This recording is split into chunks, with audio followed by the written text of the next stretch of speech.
गाई भिन्न मात्रा से।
सामान्य वर्ग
वाह वाह और केवल वाह, जोरदार तालियां बजनी चाहिए लोग। इसे गुमान है कि मेरी उड़ान कुछ कम है, मुझे यकीन है कि ये आसमां कुछ कम है, मुझे यकीन है कि ये आसमां कुछ कम है।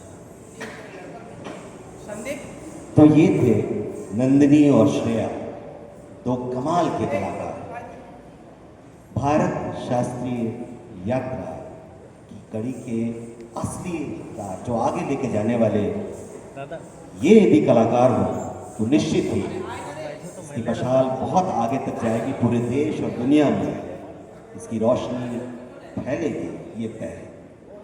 और नंदिनी और श्रेया की कमाल की थिरकन के साथ, उनकी प्रस्तुति के साथ जो दो बाल कलाकार तबले पर डुएट दे रहे थे, अभिसार और प्रयात पांडे, उनके लिए भी जोरदार तालियां बजनी चाहिए, क्योंकि उनकी कमाल की ताल और लय का जो जुगलबंदी थी वो शायद अभूतपूर्व थी। मेरी निगाह में मैंने आखिरी कुछ 20-25 सालों में ऐसी कोई प्रस्तुति मैंने सच कुछ नहीं देखी। तो वाकई मैं तो आज पूरी तरह से चकाचौंध में हूँ और ये अविस्मरणीय प्रस्तुति रही मेरे हिसाब से मेरे लिए। और मुझे उम्मीद है कि इस ऑडियंस में बैठे हुए संगीत मर्मज्ञ जितने भी हैं सबको ये बात लगी होगी। और अगली प्रस्तुति के पहले मैं हम सब की ओर से मैं चाहूँगा कि हम आज इस मंच से उस्ताद जाकिर हुसैन साहब को रिच ट्रिब्यूट और होमेज हम दें, उन्हें याद करें, बार बार याद करें। भारत संस्कृति यात्रा का ये यदि आगाज है तो आप अंदाज़ा लगा सकते हैं कि अंजाम कितनी ऊंचाई तक होगा, कितनी ऊंचाई तक पहुंचेगा। और एक बार फिर उन नन्हे कलाकारों को जिन्होंने थोड़ी देर पहले दो नृत्यांगनाओं के साथ, कथक नृत्यांगनाओं के साथ संगत दी, उनके गुरु रंजीत नायक जी को भी मैं तहे दिल से धन्यवाद कहता हूं कि उन्होंने बहुत ही बढ़िया शागिर्द पैदा किया है, उन्होंने बहुत ही ज़बरदस्त कमाल का काम किया है इन बच्चों को तैयार करने में। साथ ही डॉक्टर कुणाल दास गुप्ता जी को मैं तहे दिल से शुक्रिया कहता हूं कि जो उन्होंने प्रयाग और अभिसार को तैयार करने में अपनी ओर से कोई कोशिश कम नहीं रखी, कि कमी नहीं रखी। उन्होंने अपनी तरफ से भरपूर योगदान दिया, जिस तरह हम यहाँ ये बच्चे प्रस्तुति दे रहे हैं। तो एक बार फिर हम आपको लिए चलते हैं दूसरी प्रस्तुति की ओर। एक बार फिर इस कड़ी को आगे बढ़ाते हैं और तबला डुएट के लिए मास्टर प्रयाग पांडे और अभिसार ठाकुर को फिर से एक बार मैं मंच पर आमंत्रित करता हूं। हारमोनियम पर श्री राम प्रसाद शास्त्री साहब होंगे और इन दोनों बच्चों के साथ वे संगत कर रहे होंगे। पंडित हरिप्रसाद चौरसिया साहब, जो पद्म विभूषण पंडित हरिप्रसाद चौरसिया, वे इस भारत संस्कृति यात्रा से इस Hindustan art and music society के अहम किरदार रहे हैं। साथ ही पंडित भीमसेन जोशी जी को हम आज याद करेंगे, उस्ताद बिस्मिल्लाह खां साहब को याद करेंगे और सभी हमारे अग्रज, हमारे पुरोधा संगीतकारों को हम इस मंच से याद करेंगे। जाकिर साहब को याद करेंगे और सभी पुरोधा मर्मज्ञ, संगीत मर्मज्ञ जिन्होंने देश और दुनिया में शास्त्रीय संगीत का नाम रोशन किया है, उसका परचम लहराया है, उन्हें इस मंच से हम याद करेंगे। और निश्चित ही यदि इतना शानदार आवाज कोरबा के CSCB ऑडिटोरियम में हुआ है तो आप अंदाजा लगा सकते हैं कि कितने मजबूत हाथों में शास्त्रीय संगीत, इस कला, नृत्य का की बागडोर है।